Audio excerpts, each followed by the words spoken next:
इसे पटियाला से दलजीत सिंह ने पूछा है, समर्थ गुरु किसे कहते हैं। पहले प्रश्न से ही मिलता जुलता प्रश्न है, तो पहले आओ जानते हैं कि समर्थ गुरु कौन है, कौन हो सकता है। जिसके पास अनुभव ज्ञान की पूंजी हो, ये बात बड़ी महत्वपूर्ण है। अधिकतर जो उपदेशक तुम देखते हो उनके पास वाचक ज्ञान है। वाचक ज्ञान क्या होता है? धर्म ग्रंथों का वे अध्ययन करते हैं, वेद पढ़ते हैं, उपनिषद पढ़ते हैं, कुरान पढ़ते हैं, पुराण पढ़ते हैं, हदीस पढ़ते हैं, धम्मपद पढ़ते हैं, नाना प्रकार के धर्म ग्रंथ पढ़ते हैं, रामायण है, महाभारत है, गीता है, और उसके आधार पर विद्वत्ता अर्जित करते हैं। तो इस तरह से किताब पढ़ करके जो ज्ञान अर्जित किया जाता है उसका नाम है वाचक ज्ञान। लेकिन असली पूंजी है अनुभव ज्ञान। क्या तुमने आत्मा का अनुभव किया? क्या तुमने ब्रह्म का अनुभव किया? तो ये जो आत्मा का अनुभव किया जाता है, ये जो तुम्हें ब्रह्म का अनुभव किया जाता है, तो ये अनुभव के आधार पर जो ज्ञान अर्जित किया जाता है उसको कहते हैं अनुभव ज्ञान। तो समर्थ गुरु की पहली पहचान है कि उसके पास केवल वाचक ज्ञान नहीं होना चाहिए, उसके पास अनुभव ज्ञान होना चाहिए। ये समर्थ गुरु की पहली पहचान है। दूसरी बात कि जिसे ज्ञान बांटने का भाव हो। बहुत से लोग ज्ञान अर्जित कर लेते हैं, मैंने देखा है बहुत सारे संतों को कि वे ज्ञानी हैं, वे आत्मज्ञानी हैं, वे ब्रह्म ज्ञानी हैं, लेकिन उनको भाव ही नहीं आया कि वो गुरु के रूप में कार्य करें। वो ज्ञान बांटने का भाव नहीं आया। जितने लोग ज्ञान प्राप्त करते हैं उसमें से थोड़े लोगों को ये भाव आता है कि इस ज्ञान का हम प्रचार करें, इस ज्ञान को हम बांटें। तो समर्थ गुरु एक ऐसा संत है जिसको ज्ञान बांटने का भी भाव हो। जो तीसरी महत्वपूर्ण बात है कि कोई जैसे ज्ञान योग में निष्णात होता है, कोई भक्ति योग में निष्णात होता है, और कोई शक्ति, मंत्र की शक्ति हो, या जो मिस्टिक ग्रुप है उससे जुड़ करके उसके पास शक्ति हो, या देव शक्ति से वो जुड़ा हो, तो किसी प्रकार उसके पास वो शक्ति भी हो, तो ज्ञान, भक्ति और शक्ति की जो त्रिवेणी होता है वही समर्थ गुरु हो सकता है। ये बात बड़ी महत्वपूर्ण है। जैसे सभी गुरु अपने को समर्थ गुरु नहीं कह सकते, कहना भी नहीं चाहिए, लेकिन जिसके पास ज्ञान की पूंजी हो, अर्थात ज्ञान योग में निष्णात हो, आत्मज्ञान हो, ब्रह्म ज्ञान हो, और कम से कम आत्मज्ञान भी हो, लेकिन ज़्यादा श्रेयस्कर है कि आत्मज्ञान और ब्रह्म ज्ञान दोनों हो, और फिर भक्ति हो, जिसके हृदय में प्रेम हो, जो गोविंद के सुमिरन में जीता हो, जो गोविंद से जुड़ करके जीता हो, जो भक्ति योग में निष्णात हो, और साथ ही साथ ये भी ज़रूरी है कि उसके पास शक्ति भी हो। कैसे शक्ति होती है? जैसे मिस्टिक ग्रुप है, कई मिस्टिक ग्रुप है, सप्तर्षियों का मिस्टिक ग्रुप है, गौतम बुद्ध का मिस्टिक ग्रुप है, सूफियों का मिस्टिक ग्रुप है जिसमें ख्वाजा साहब, अजमेर के बू अली शाह कलंदर, ये लोग उसमें हैं। तो जब आपको मिस्टिक ग्रुप से मदद मिलती है, देव सत्ता से मदद मिलती है, जिसके पास मंत्र की भी शक्ति होती है जो परंपरा से उसको मिलती है, तो जब आपके पास दैविक शक्ति भी प्राप्त हो, डिवाइन इन पावर जिसको कह सकते हैं, तो तीनों का जब संगम होता है तो समर्थ गुरु कहते हैं। जैसे कि समर्थ गुरु रामदास थे, तो उनको सप्तर्षि के मिस्टिक ग्रुप से उनका सहयोग मिला करता था, और तो फिर भगवान विष्णु से भी उनको आशीर्वाद मिला था। तो इस तरह से ज्ञान, भक्ति और शक्ति तीनों की जो त्रिवेणी होता है वही समर्थ गुरु होता है। और फिर जो चौथा पॉइंट है उसके लिए कि जो निर्गुण और सगुण दोनों का ज्ञाता होना चाहिए। कई संत हुए जो निर्गुण अर्थात कि परमात्मा निराकार है, परमात्मा को निराकार रूप में जानना और उसके प्रेम में पड़ना, ये निर्गुण परंपरा है। और सगुण परंपरा क्या है कि जो देवता हैं और देवता के अवतार हैं, जो उनसे जुड़ता है, जो उनकी उपासना करता है, जो उनकी पूजा करता है या उनसे जुड़ता है, तो उसको सगुण कहते हैं। जैसे मान लो भगवान विष्णु की उपासना करते हैं, भगवान विष्णु से आप जुड़ते हैं, या भगवान विष्णु के अवतार हैं, भगवान राम हैं, भगवान कृष्ण हैं, इसी तरह से भगवान शिव की कोई उपासना करता है तो वो सगुण उपासना कहलाती है। तो समर्थ गुरु जैसे स्वामी रामानंद थे, जिनके 12 शिष्य थे, तो स्वामी रामानंद समर्थ गुरु थे। क्यों? क्योंकि वो निर्गुण के भी निष्णात थे, सगुण के भी निष्णात थे, और उनके शिष्यों में 2 भाग में बट गए। कुछ निर्गुण परंपरा में चले, कुछ सगुण परंपरा में चले, कुछ निर्गुण सगुण दोनों को मानने लगे। जैसे कबीर साहब और रविदास साहब निर्गुण परंपरा को उन्होंने अपनाया। उसी तरह से जो तुलसीदास जी के गुरु थे नरहरि दास, वो भी स्वामी रामानंद के शिष्य थे, उन्होंने सगुण और निर्गुण दोनों को अपनाया, जिसके आधार पर गोस्वामी तुलसीदास जी भी सगुण निर्गुण दोनों को उन्होंने अपनाया, दोनों में वस्तु समन्वय करने की कोशिश की। कुल मिलाकर के निर्गुण और सगुण दोनों का जो ज्ञाता हो वह समर्थ गुरु हो सकता है। जो 5वीं बात और बड़ी महत्वपूर्ण बात है वो है जो सूरत शब्द योग का ज्ञाता हो। सूरत शब्द योग क्या है? कि ओंकार को जो जानता हो और अनाहत नाद को, ओंकार को जानकर ओंकार के अथवा अनाहत नाद के स्रोत की ओर जाने की कला जानता हो। जो सूरत अर्थात ध्यान, किस पर ध्यान? शब्द। शब्द क्या है? नाद और निराकार और नूर, तीनों का जो संगम है उसको शब्द कहते हैं। तो नाद पहले सुनता है या सुनाता है, फिर नूर को जानता है, नूर का ज्ञान कराता है, और जो अंतर आकाश के साथ नाद और नूर की एकता को स्थापित करता है, जिसको हम शब्द कहते हैं, क्योंकि ये शब्द ही नाद का स्रोत है। तो नाद को जान करके नाद के स्रोत की ओर जो यात्रा करता और कराता है, तो उस मार्ग का नाम है सूरत शब्द योग। और सूरत शब्द योग को जो जानता है वही समर्थ गुरु हो सकता है। सूरत शब्द योग जैसे उपमा दी जाती है कि जैसे मछली है, तो मछली जिधर से धार आती है उद्गम की ओर मछली जाती है। तो ठीक ऐसी हमारी चेतना, हमारी सूरत जब हमारे स्रोत की ओर जाती है तो उसको कहते हैं सूरत शब्द योग। दादू साहब ने सूरत योग की बड़ी सुंदर ढंग से व्याख्या की है। दादू साहब कहते हैं, दादू अचेत न हो ये, चेतन सो कर चित, अनहद जहाँ थे उपजे, खोजो तहीं नित। कहते हैं दादू साहब की मूर्छा में मत जियो, बेहोशी में मत जियो, दादू अचेत न हो ये, चेतन सो कर चित, चैतन्य की ओर जाना है, बोध की ओर जाना है, चिन्मय आत्मा की ओर जाना है, चिन्मय ब्रह्म की ओर जाना है। कैसे जाओगे? अनहद जहाँ थे उपजे, वहीं से अनहद पैदा हो रहा है, अनाहत नाद पैदा हो रहा है।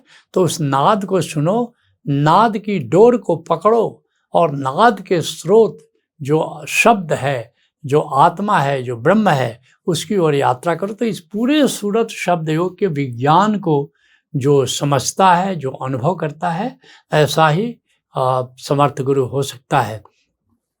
जो छठी बात है कि जो गीता मत को जानता है वही समर्थ गुरु कहलाने का अधिकारी होता है।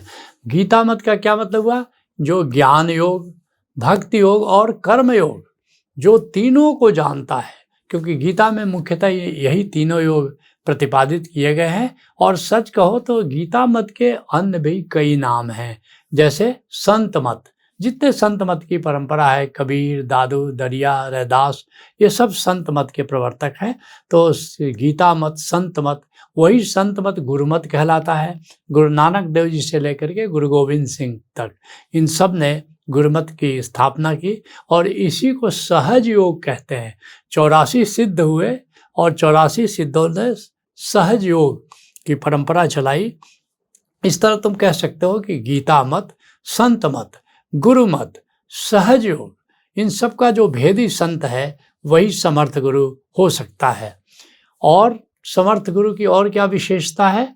कि जो ध्यान का ज्ञाता हो, क्योंकि बिना ध्यान को जाने हुए, बिना ध्यान को बताए हुए आत्मा का अनुभव नहीं हो सकता है। बल्कि ये जो ध्यान है, यहीं से यात्रा शुरू होती है। और ध्यान क्या है? जो निराकार के प्रति जागना ही ध्यान है। तो निश्चित जो समर्थ गुरु है वो निराकार को जानना चाहिए। ध्यान पर बड़ी चर्चा होती है, लेकिन अफसोस है कि ध्यान पर चर्चा करने वालों में से अधिकतर निराकार को नहीं जानते। तो बिना निराकार को जाने ध्यान क्या हो? इसलिए गौतम बुद्ध कहते हैं शून्यता को देखो, निराकार को देखो। तो बंद आँखों से जो शून्यता दिखाई देती है उसको निराकार कहते हैं। और उस निराकार को जान करके ही कोई ध्यानी हो सकता है, ज्ञानी हो सकता है। तो ध्यान का ज्ञाता होना चाहिए। और फिर जो आत्मा का ज्ञाता हो, जो न केवल जानता है कि आत्मा क्या है, न केवल अनुभव करता है कि आत्मा क्या है, बल्कि जिसे आत्मज्ञान हो, जिसको संबोधि हो, जिसको एनलाइटनमेंट हो, जो जानता है कि मैं आत्मा हूँ, मैं देह नहीं हूँ, तो वही समर्थ गुरु कहला सकता है। और फिर जो परमात्मा का ज्ञाता हो, जो ब्रह्म का ज्ञाता हो, जो ब्रह्म ज्ञानी हो, जो ब्रह्म को जानता है, ब्रह्म से प्रेम करता है, वही समर्थ गुरु कहला सकता है। और समर्थ गुरु के ही कई पर्यायवाची शब्द हैं। क्या है? समर्थ गुरु को पूरा गुरु कहते हैं, कामिल मुर्शिद कहते हैं, परफेक्ट मास्टर कहते हैं, औलिया कहते हैं, कलंदर कहते हैं। तो इस तरह समर्थ गुरु की पहचान की जा सकती है। ये तो समर्थ गुरु की पहचान हुई।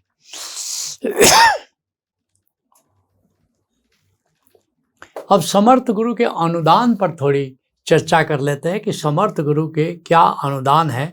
तो मुख्यतः 10 अनुदान समर्थ गुरु के होते हैं।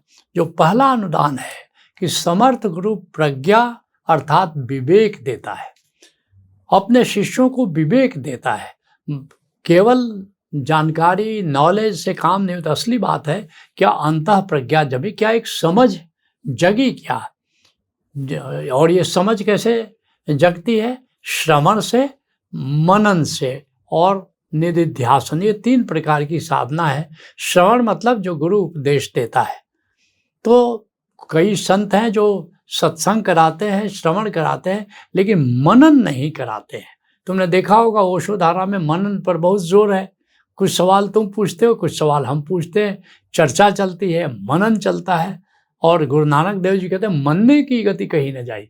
मनन की गति का वर्णन नहीं किया जा सकता, क्योंकि ये मनन विवेक देता है, ये मनन अंडरस्टैंडिंग देता है, ये मनन समझ देता है। तो समर्थ गुरु प्रज्ञा अर्थात विवेक देता है।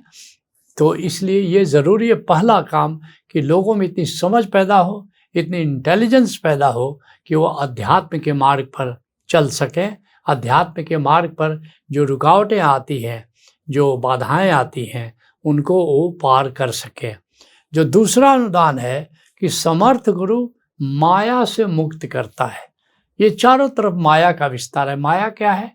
जहाँ जहाँ तुम्हारा मन जुड़ता है वहाँ वहाँ माया है, और इसी माया के कारण हम संसार में फंस जाते हैं। लेकिन समर्थ गुरु, जहाँ तुम फंसते हो संसार में, विषय रसों में फंस जाते हो, तो उन सब से तुमको मुक्त करता है। वैभव पैदा करो, ऐश्वर्य पैदा करो, लेकिन मोह मत पैदा करो।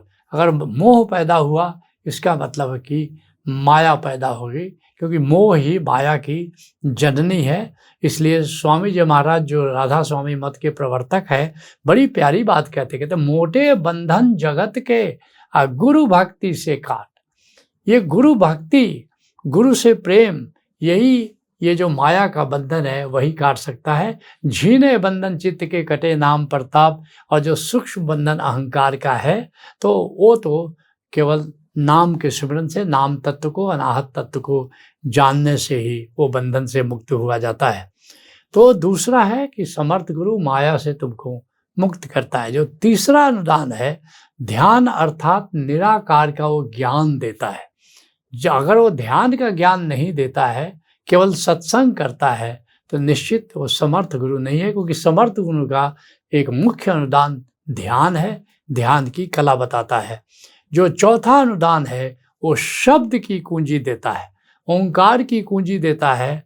और ओंकार अर्थात अनाहत नाद, ये इतना विलक्षण अनुदान है कि तुमको शायद पता हो कि अगर 100 व्यक्ति परमात्मा आत्मज्ञान तक या ब्रह्म ज्ञान तक पहुंचा तो 99 व्यक्ति ओंकार के मार्ग से ही पहुंचे हैं। इतना सहज मार्ग है, इसलिए सहज योग भी इसको कहते हैं। तो इस तरह से वो शब्द की कुंजी देता है। इसलिए गुरु अमरदास जी कहते हैं, जिसका गृह तिन दिया ताला, कुंजी गुरु सो पाई, अनेक उपाय किए नहीं पाए बिन गुरु शरणाई। बिना गुरु के शरणाई के वो कुंजी नहीं मिलती। वो कुंजी क्या है? ओंकार की कुंजी, शब्द की कुंजी, अनाहत नाद की कुंजी। उस कुंजी के बिना जो तुम्हारा भीतर अंतर जगत में जो ताला लगा हुआ है वो ताला नहीं खुलता है। और इस शब्द के कई आयाम हैं। पहला तो नाद है, ऐसा मैंने बताया, लेकिन फिर नूर है, अमृत है, ऊर्जा है, आनंद है, चैतन्य है, मंगल है। बहुत सारे आयाम धीरे धीरे खुलते चले जाते हैं। जो 5वां अनुदान है कि समर्थ गुरु तुमको आत्मज्ञान देता है।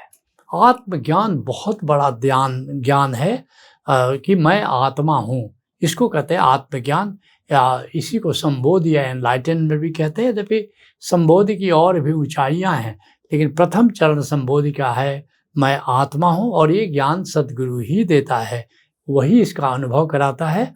जिसके लिए कबीर साहब कहते हैं, गुरु समान दाता नहीं जिन दिता आत्म ज्ञान। गुरु के समान, गुरु से बढ़कर के कोई दाता नहीं है कि जो सीधे सीधे आत्मज्ञान ही दे देता है। फिर जो 6ठा अनुदान है वो सदा साक्षी होने का ज्ञान देता है। साक्षी का क्या मतलब हुआ?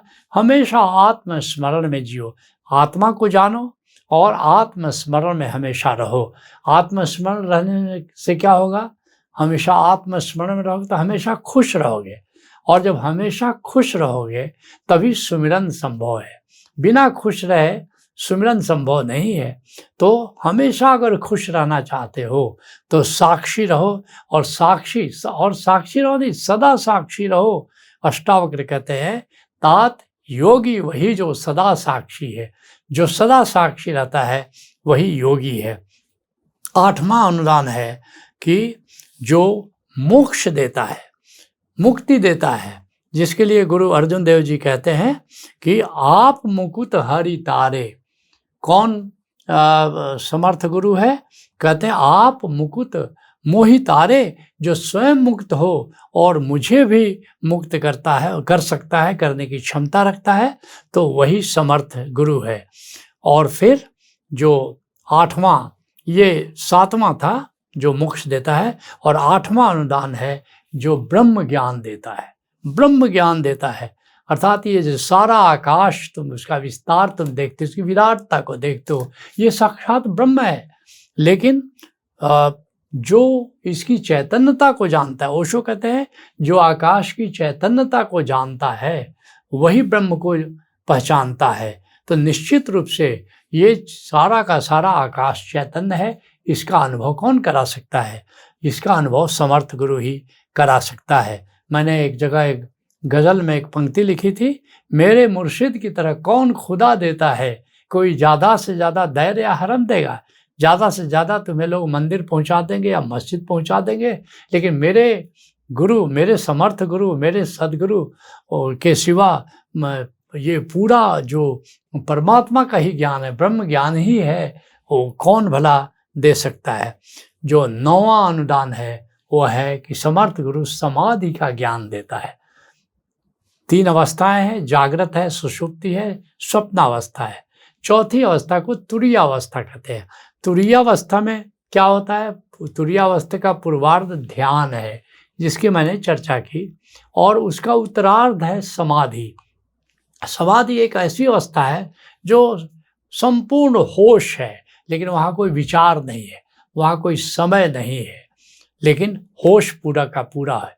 ओशो जिसके लिए कहते हैं जस्ट अवेयरनेस, उस समाधि की कला का ज्ञान देता है। और जो 10वां अनुदान है समर्थ गुरु का वो है सुमिरन। हमेशा प्रभु की, ब्रह्म की याद में रहना, आत्मस्मरण में रहते हुए ब्रह्म की याद में जीना, ब्रह्म के प्रेम में जीना, इसका नाम है सुमिरन। जिसके लिए गुरु अर्जुन देव जी कहते हैं सांस सांस सुमिरो गोविंद। हर सांस उसकी याद से चले, आती सांस में ब्रह्म की याद, जाती सांस में आत्मा की याद।